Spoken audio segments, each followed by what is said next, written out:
ದಿನಾಂಕ 7ರಂದು ನಗರದ ಕಾವೇರಿ ಕಲಾಕ್ಷೇತ್ರದಲ್ಲಿ ಜನವರಿ 1ರಿಂದ 7ರವರೆಗೆ ನಡೆದ ರಾಷ್ಟ್ರೀಯ ರಸ್ತೆ ಸುರಕ್ಷತಾ ಸಪ್ತಾಹದ ಸಮಾರೋಪ ಸಮಾರಂಭ ನಡೆಯಿತು. ಪ್ರಾಸ್ತಾವಿಕವಾಗಿ ಮಾತನಾಡಿದ ಹಿರಿಯ ಮೋಟಾರು ವಾಹನ ನಿರೀಕ್ಷಕ ರಮಾನಂದ್ರವರು ಪ್ರತಿ ವರ್ಷ ರಾಜ್ಯದಲ್ಲಿ ಮತ್ತು ಜಿಲ್ಲೆಯಲ್ಲಿ ನಡೆಯುತ್ತಿರುವ ರಸ್ತೆ ಅಪಘಾತಗಳ ಅಂಕಿ ಅಂಶಗಳನ್ನು ತಿಳಿಸಿ ಜಿಲ್ಲೆಯಲ್ಲೂ ಕಳೆದ ವರ್ಷ 406 ಅಪಘಾತ ಪ್ರಕರಣಗಳು ದಾಖಲಾಗಿದ್ದು ಇದರಲ್ಲಿ 73 ಪ್ರಾಣಹಾನಿಯಾಗಿದೆ ಎಂದು ಮಾಹಿತಿ ನೀಡಿದರು. ಅದರಲ್ಲಿ 73 ಜನ ಪ್ರಾಣ ಕಳೆದುಕೊಂಡು ಅಂಶದ ಪ್ರಕಾರ 2011ನೇ ವರ್ಷದಲ್ಲಿ ರಾಜ್ಯದಲ್ಲಿ 8123 ಫ್ಯಾಟಲ್ ಆಕ್ಸಿಡೆಂಟ್ ಅಂದರೆ ಮಾರಣಾಂತಿಕ ಅಪಘಾತಗಳು ಸಂಭವಿಸಿದ್ದು 8709 ಜನರು ಮೃತಪಟ್ಟಿರುತ್ತಾರೆ.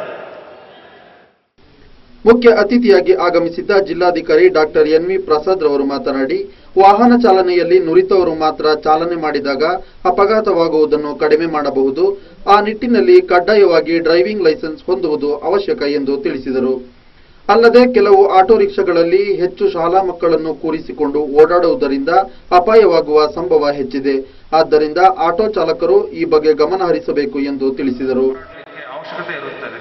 ಅದಕ್ಕೆ ತಕ್ಕಂತ ತರಬೇತಿ ಮತ್ತು ಅನುಭವ ಹೊಂದಿದವರು ಮಾತ್ರನೇ ದಯವಿಟ್ಟು ವಾಹನವನ್ನು ಚಲಿಸಲಿಕ್ಕೆ ಅವರು ಮಾಡಬೇಕು. ಇಲ್ಲದಿದ್ದರಲ್ಲಿ ಸಣ್ಣ ತಪ್ಪು ಆದರೂ ಕೂಡ ದೊಡ್ಡ ಶಿಕ್ಷೆ ಅನುಭವಿಸಬೇಕಾದಂಥ ಪರಿಸ್ಥಿತಿ ಉಂಟಾಗಬಹುದು. ಈ ಒಂದು ಸುರಕ್ಷತಾ ಸಪ್ತಾಹದಲ್ಲಿ ಪ್ರತಿಯೊಬ್ಬರು ಕೂಡ ಟ್ರಾಫಿಕ್ ಸಿಗ್ನಲ್ಸ್ ಬಗ್ಗೆ ಆಗಲಿ ಟ್ರಾಫಿಕ್ ಸೆನ್ಸ್ ಬಗ್ಗೆ ಆಗಲಿ ಅರಿವು ಮಾಡಿಕೊಂಡು ಚೆನ್ನಾಗಿ ವಾಹನ ಚಲಿಸಬೇಕಂತ ನಾವೆಲ್ಲರೂ ಕೂಡ ವಿನಂತಿ ಮಾಡ್ತಾ ಇದ್ದೀವಿ. ಅದೇ ರೀತಿ ಬೆಳಗ್ಗೆ ನಾವು ನೋಡ್ತಾ ಇದ್ದಂಗೆ ಮಕ್ಕಳನ್ನು ಒಂದೇ ಆಟೋದಲ್ಲಿ ಬಹಳಷ್ಟು ಜನ ತುಂಬಿಸಿಕೊಂಡು ಹೋಗ್ತಾ ಇದ್ದಂಥ ಒಂದು ಪರಿಸ್ಥಿತಿ ಉಂಟಾಗಿದೆ. ದಯವಿಟ್ಟು ಶಾಲೆ ಟೀಚರ್ಸ್ ಆಗಲಿ ಶಾಲಾ ಯಾಜಮಾನ್ಯ ಆಗಲಿ ಮಕ್ಕಳ ತಂದೆ ತಾಯಿ ಆಗಲಿ ಈ ರೀತಿ ಒಂದಕ್ಕೆ ಪ್ರೋತ್ಸಾಹ ಕೊಡಬೇಡಿ. ಆಟೋದಲ್ಲಿ ಎಷ್ಟು ಮಕ್ಕಳು ಹೋಗಬೇಕು ಅಷ್ಟು ಮಾತ್ರನೇ ಹೋಗಬೇಕು. ಇದಕ್ಕಿಂತ ಜಾಸ್ತಿ ಹೋದರೆ ಯಾವುದಾದರೂ ಅಪ್ಪಿತಪ್ಪಿ ಆಗಿದರೆ ಅದು ಬಹಳ ಕಷ್ಟಕರವಂತ ಮತ್ತು ಇಕ್ಕಟ್ಟಿನ ಪರಿಸ್ಥಿತಿ ಉದ್ಭವ ಆಗಬಹುದು. ಸೊ ಇದರ ಬಗ್ಗೆ ನಮ್ಮ ಸಾರಿಗೆ ಅಧಿಕಾರಿಗಳು ಕೂಡ ಹೆಚ್ಚು ಮುತುವರ್ಜಿ ವಹಿಸ್ತಾರಂತ ನಾನು ಭಾವಿಸ್ತೀನಿ. ಅದೇ ರೀತಿ ಡ್ರೈವಿಂಗ್ ಲೈಸೆನ್ಸ್ ಸಮಾರಂಭದ ಅಧ್ಯಕ್ಷತೆ ವಹಿಸಿದ್ದ ಜಿಲ್ಲಾ ಪೊಲೀಸ್ ವರಿಷ್ಠಾಧಿಕಾರಿ ಶ್ರೀ ಮಂಜುನಾಥ್ ಅಣ್ಣಿಗೇರಿ ಮಾತನಾಡಿ ಕೆಲವು ಅಪಘಾತಗಳು ರಸ್ತೆಯ ದೋಷಗಳಿಂದ ನಡೆದರೆ ಇನ್ನು ಕೆಲವು ಆಕಸ್ಮಿಕವಾಗಿ ನಡೆದು ಹೋಗುತ್ತವೆ. ಆದರೆ ಕೆಲವೊಂದು ಸಂದರ್ಭಗಳಲ್ಲಿ ಮದ್ಯಪಾನ ಮಾಡಿ ವಾಹನ ಚಾಲನೆ ಮಾಡಿದಾಗ ಮತ್ತು ಚಾಲಕನ ನಿರ್ಲಕ್ಷ್ಯತನದಿಂದ ಅಪಘಾತಗಳು ಸಂಭವಿಸುವ ಸಾಧ್ಯತೆ ಹೆಚ್ಚಿದ್ದು ಇದರಿಂದ ಬಹಳಷ್ಟು ಕುಟುಂಬಗಳು ಬಲಿಯಾಗುತ್ತಿವೆ. ಆದ್ದರಿಂದ ಮದ್ಯಪಾನ ಮಾಡಿ ವಾಹನ ಚಾಲನೆ ಮಾಡುವವರಿಗೆ ಕೊಲೆ ಪ್ರಕರಣಕ್ಕೆ ಸಮನಾದಂಥ ಕಠಿಣ ಕಾನೂನನ್ನು ಕಡ್ಡಾಯಗೊಳಿಸಬೇಕು.